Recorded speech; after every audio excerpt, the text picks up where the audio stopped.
I think what interests me about this work and bringing contemplative practice to the center of what we mean when we say social justice is this idea that, I'm a third generation civil rights family member.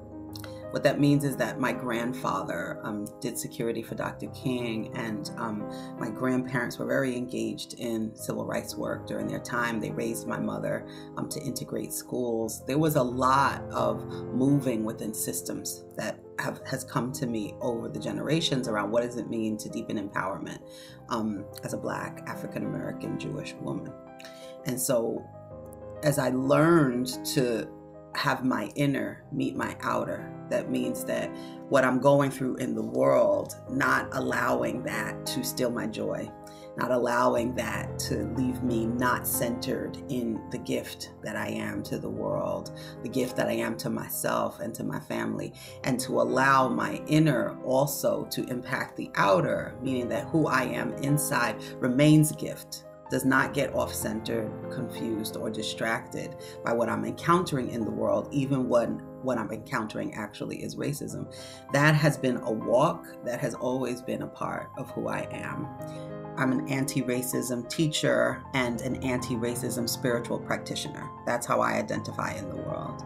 And what that means is that I work to create a deep sense of awareness of both my ancestry, of my energy, of who I am in this moment and what I bring to the world.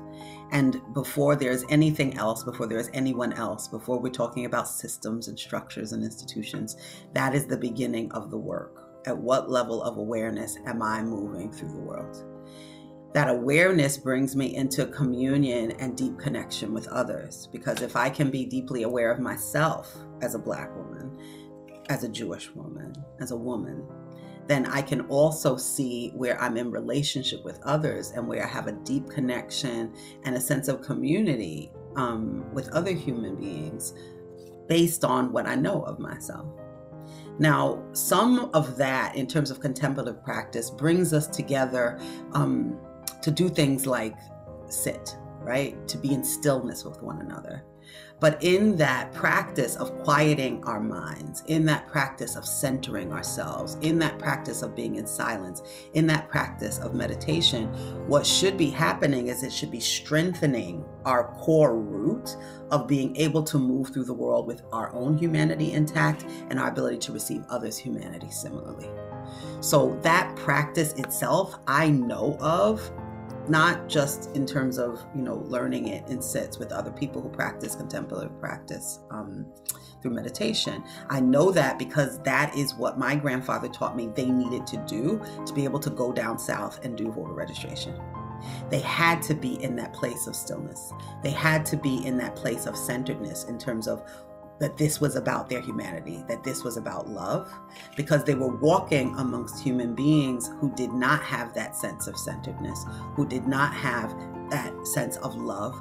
And in order to welcome them into a new reality, into a new space, their strength came from their being centered inside.